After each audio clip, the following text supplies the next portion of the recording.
There is a ghost in the machine. It is a silent, invisible force responsible for 99% of all trading failures. It is not the market. It is not your strategy.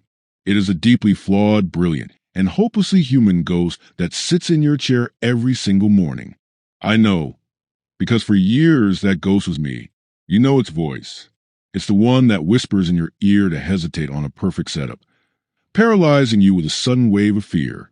It's the one that roars with stubborn pride, convincing you to hold a losing trade long past its point of invalidation, transforming a small paper cut into a gaping, mortal wound. It's the one that grips you with a sickening FOMO, forcing you to chase a runaway chart at the worst possible price. It's the one that, after a painful loss, screams for vengeance and compels you to make a series of reckless, angry trades to get your money back. Part 1. The human problem and the robotic solution. Fear, greed, hope, ego, doubt. These are not just feelings. In the trading arena, they are assassins. They are saboteurs in your own mind, hijacking a perfectly good trading plan and turning it into an instrument of self-destruction. I had lived this war for years. I had the strategies. I had the charts. I had the knowledge. But every day, I would lose the battle against the ghost in my own machine. And I finally came to a conclusion that felt both logical and desperate. What if I could just fire the human? What if I could build a cage for the ghost? What if, for 30 days, I could completely remove myself, my feelings, my intuition, my flawed human judgment from the equation? What if I could turn my trading over to something pure, something disciplined, something that feels no fear, no greed, and no hope? What if for 30 days I could trade like a robot? This is the story of that experiment. A 30-day journey to see if the key to profitability was to become something other than human. To do this, I had to create a protocol, a set of rules so rigid, so mechanical, so absolute, that there would be no room left for human interpretation. There could be no gray areas. There could only be the black and white of the algorithm. This was my robot protocol. Rule number 1. The entry signal is law. The system was based on a simple crossover of two moving averages on the 1-hour chart. If the fast average crossed above the slow average, the robot buys. If it crosses below, the robot sells. There are no other considerations. I am not allowed to question the signal. I am not allowed to wait for a better price. The signal is given. The order is placed. The end. Rule number 2. Risk is absolute. Every single trade will have a risk of exactly 1% of the account balance, calculated at the time of entry, not 0.9%, not 1.1%. 1. The stop loss is placed at exactly 2 times the average true range from the entry price. It is never moved. It is never widened. It is never questioned. Rule number 3. The exit signal is law. The trade is only exited under 2 conditions. The position is stopped out for a loss, or the moving averages cross back in the opposite direction for a profit. I am not allowed to take profits early because I feel the market is turning. I am not allowed to trail my stop because I hope to capture more of the move. The robot follows its exit signal with the same blind obedience as its entry signal. These 3 laws were absolute. They were designed to build a fortress that my human emotions could not penetrate. Day number 1 of the experiment felt strange. I sat down at my desk, the market opened, and I waited. An hour later, a signal fired. A crossover occurred. My old self, the ghost, immediately chimed in. "This looks weak," it said. "The volume isn't there. We should probably wait for more confirmation." But the protocol was a protocol. I silenced the ghost. I mechanically calculated the position size for a 1% risk. I placed the order. And then I felt something I hadn't felt in years. I felt nothing. There was no anxiety, no second guessing, no adrenaline. I had outsourced the decision. The responsibility was no longer mine. It belonged to the machine. A strange sense of freedom washed over me. For the first time, I felt truly detached from the outcome. The internal human, with all his fear and flaws, was finally in a cage, and the robot was at the controls. I didn't know it then, but my most important journey had just begun. Part 2. The honeymoon phase, order and control, the first week of living under the robot protocol, was a genuine revelation. It was like emerging from a loud, chaotic, smoke-filled room into a clean, quiet, sterile laboratory. The constant, draining internal monologue that had been the soundtrack to my trading career, the endless chatter of what if, should I, and I knew it, was simply gone. The market would open, and where there was once a frantic pressure to do something, there was now only a serene, passive observation. I wasn't a participant anymore. I was a technician, waiting for the machine to issue its commands. A signal would appear on the chart, the fast average crossing the slow. There was no jolt of adrenaline. There was no flash of greedy anticipation. There was only the clinical execution of the protocol. Calculate 1% risk. Set the stop loss at 2 times the ATR. Place the order. The entire process felt as mundane as doing my laundry. On the second day, the robot took its first loss. A sharp reversal hit the stop loss almost immediately after entry. The old me, the ghost, would feel a surge of hot rage. The feeling of being instantly wrong was always a deep personal insult.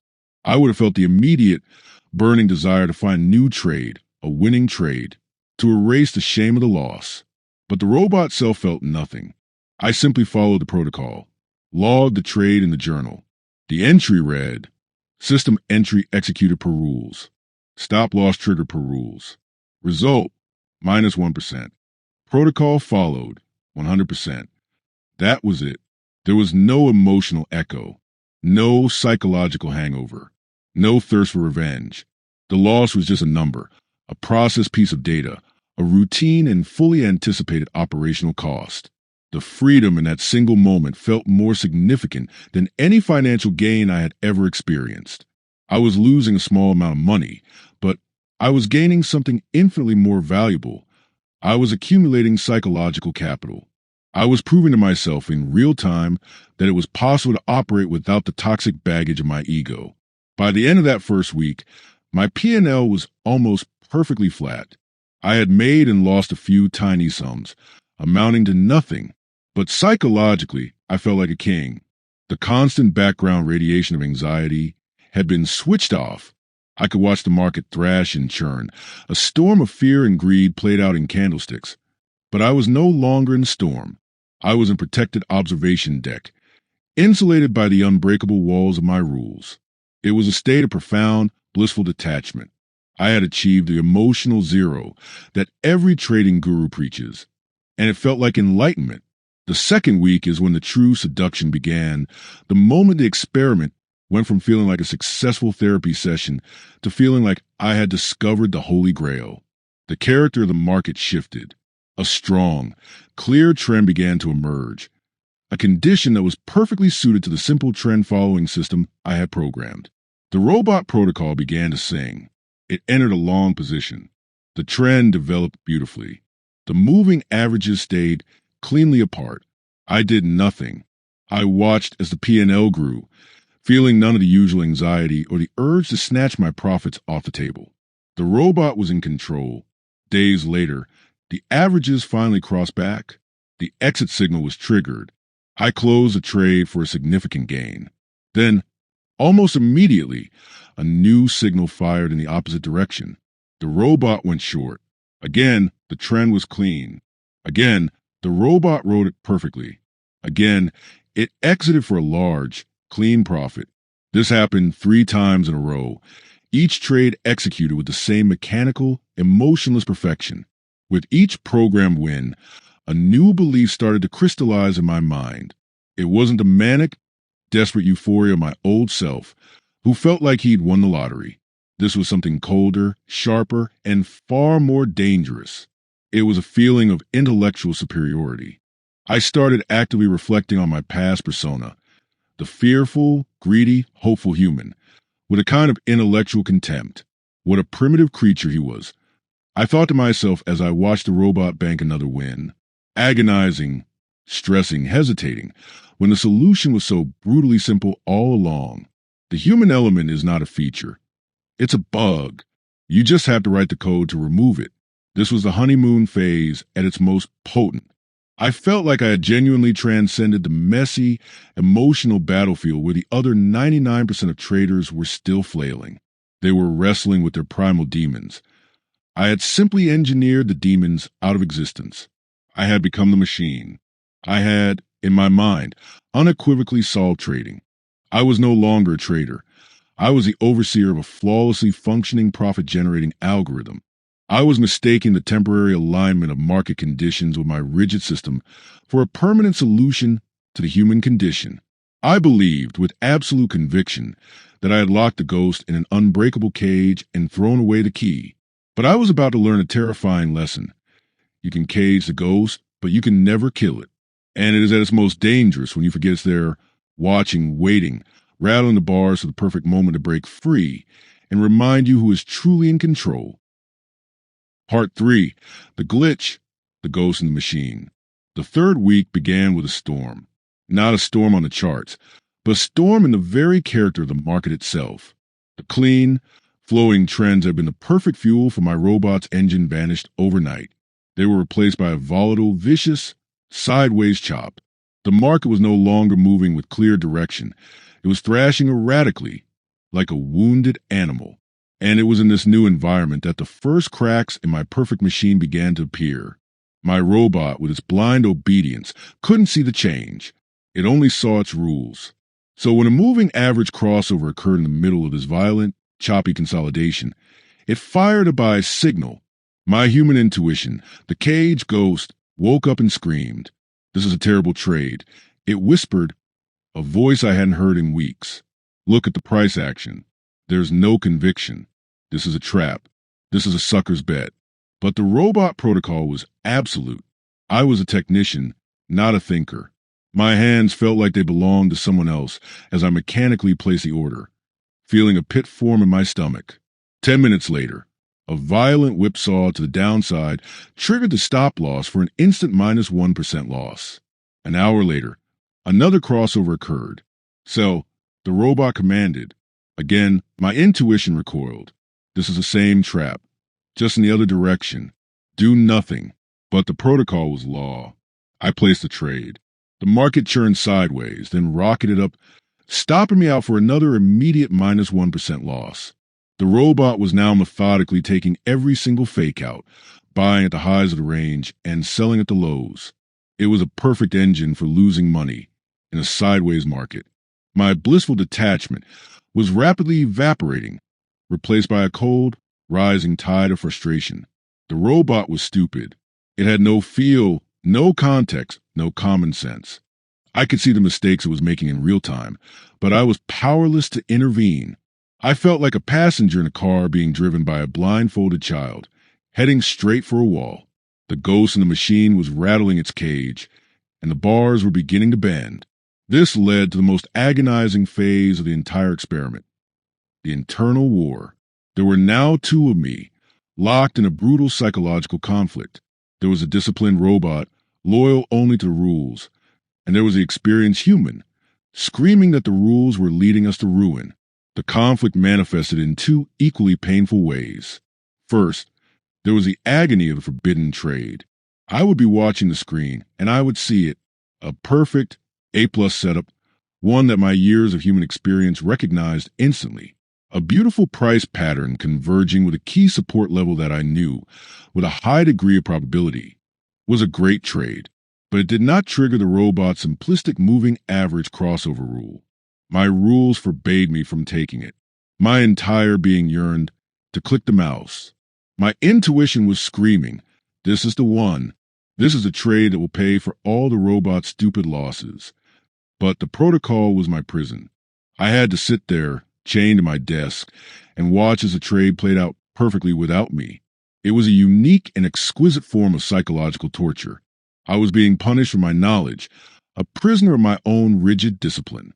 The second form of torture was even worse, the forced trade. This was the opposite scenario. The market would be trending down hard, but my robot's moving averages, being lagging indicators, hadn't crossed over yet. The system still considered the trend to be up. Then price would make a pathetic little bounce, and that bounce would be just enough to trigger a buy signal right into the teeth of a roaring downtrend. It was an obviously suicidal trade to my human eye. Everything in my experience told me it was wrong, but the signal had fired. The robot protocol demanded loyalty. My hand would tremble as I forced myself to execute the order. It felt like a betrayal of my own intelligence. It felt like an act of self-harm. And, inevitably, the trade would fail spectacularly, confirming that my human intuition had been right all along. This was the true glitch in the machine. I had created a system to protect me from my emotions, but I had failed to realize that not all emotions are enemies. I had caged fear and greed, but I had also caged experience, wisdom, and intuition. I was beginning to understand that in my quest to eliminate the flaw in the human machine, I might have thrown out the most valuable part of the engine. Part 4, Day 30. The shocking result. Day 30 finally arrived, not with a bang, but with a quiet, weary sigh. The 30-day war between my inner robot and my inner human was over. The cage was unlocked. The protocol was complete. The final week had been more of the same brutal conflict. Agonizing missed opportunities where my intuition was right, followed by frustrating losses where the robot was mechanically wrong. My initial blissful detachment had morphed into a constant, low-grade dread. I sat there, staring at the screen, ready to tally the results of my grand experiment to see if a machine could outperform a flawed man. The first order of business was the most obvious question. What was the final P&L? After 30 days, dozens of trades, a euphoric winning streak, and a painful losing streak, where did the account actually stand? I opened my journal, tallied the results, and the answer was almost an insult. After all that psychological turmoil, the final result was a break-even. To be precise, a tiny, insignificant profit of plus 0.5%. All that effort, all that discipline, all that internal warfare had amounted to absolutely nothing on the bottom line. It was a statistical shrug. My old self would have been devastated by this. He would have seen it as a colossal waste of time, proof that the system was worthless and that trading was impossible. He would have immediately abandoned it and started his desperate search for a new, better system. But my new self, the self that just endured this 30-day trial by fire, didn't feel devastation. I didn't even feel disappointed. Because as I stared at that meaningless break-even number, the real, truly shocking result of the experiment finally crashed down on me with the force of revelation. The P&L was the least important, most useless piece of data from the entire 30 days. The true result was not on my screen. It was inside my head. The shocking discovery was not about which system worked. It was about what it means to be a trader. The revelation was this. In my attempt to cure the disease of emotional trading, I had mistakenly identified the wrong pathogen. I thought the disease was my humanity, my fear, my greed, my intuition. I thought that by caging these things, I could become a perfect, profitable machine. I was wrong. The real disease was not the presence of human emotion. The real disease was a lack of human discipline. My pure, robotic system was not the cure. It was just a different kind of sickness. It was another form of avoidance. I realized that blindly following a rigid mechanical system is its own form of fear. It is the fear of accountability.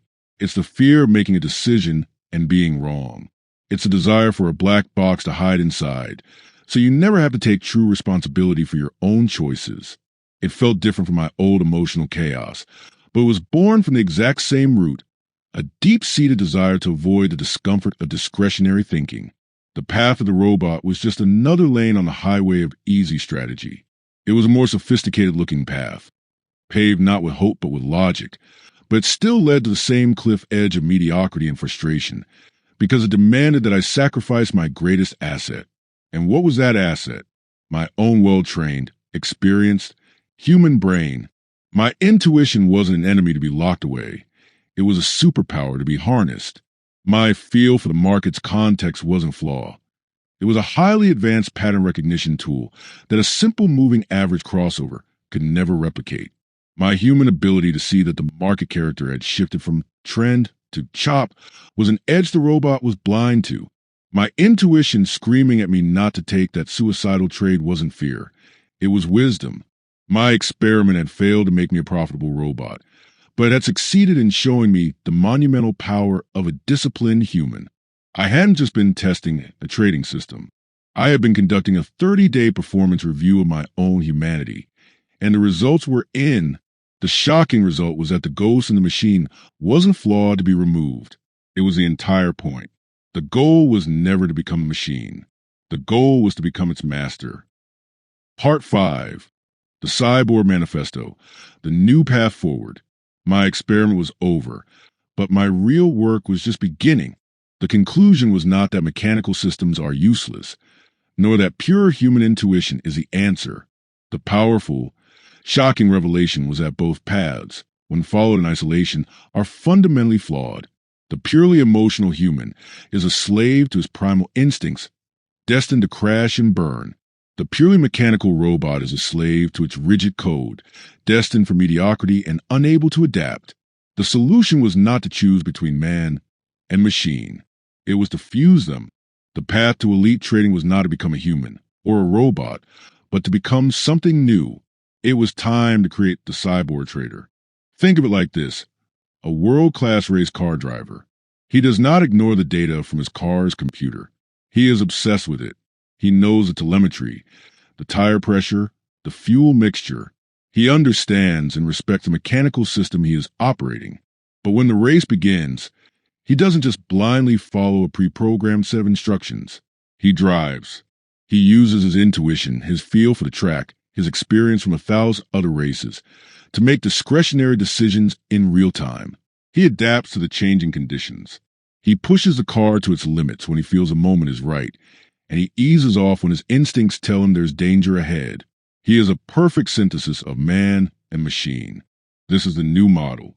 This is the Cyborg Manifesto. This new approach meant completely reframing my relationship with my trading system. The rigid robot protocol was not a failure. It was just an incomplete tool. Its purpose was not to replace my judgment, but to serve it. I began to see my mechanical rules set not as a prison, but as a foundation. It is a strong, reliable skeleton of my trading. Its job is to handle 80% of the heavy lifting. It identifies the basic conditions for a potential trade: the trend direction, the momentum, the key levels. It keeps me out of the market when there is absolutely nothing to do. It provides the objective, unemotional framework that prevents me from making purely impulsive, reckless decisions. My core rules, like risking only 1%, are the unbendable steel bones of this skeleton. But on top of that skeleton, I had to build a nervous system. And that nervous system is my discretionary human brain. It is my experience, my intuition, my feel for the live market. Its job is to provide context, something the robot can never understand. So, the new protocol looks like this. The mechanical system might fire a buy signal. This is not a command. This is an alert. It's a robot saying, "Master, the objective conditions you programmed have been met. I suggest you direct your attention here." Now, the human takes over. I look at the trade through the lens of my experience. Does the price action feel strong? Is the context of the broader market supportive? Is this a choppy, volatile day where the signal is likely to be false? I am now given the power of the veto. If my intuition, built on thousands of hours of screen time, screams that this is a trap, I can override the signal. I can choose to do nothing. I am respecting the robot's signal, but filtering it through the higher order intelligence of a seasoned human. Conversely, if there is no signal but I see that perfect A+ setup that I was forced to watch in Agony during the experiment, I now have the freedom to act. My human brain becomes a primary signal generator, but only if the trade meets an extremely high bar quality. And when I take this discretionary trade, I must still obey the robot's core risk management rules. The human gets to choose a battle, but the robot dictates the terms of engagement, the 1% risk, the hard stop loss. This is a synthesis. This is the balance. The robot provides the discipline, and the human provides the discretion. Together, they create the cyborg, a trader who is both systematic and adaptable, disciplined and intuitive, a true professional. So now, the final question is not for me. It is for you.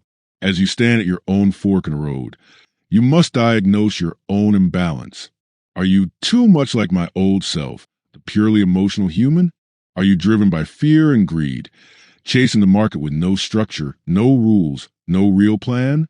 Is your trading pure chaos? If so, your first task is to build a machine.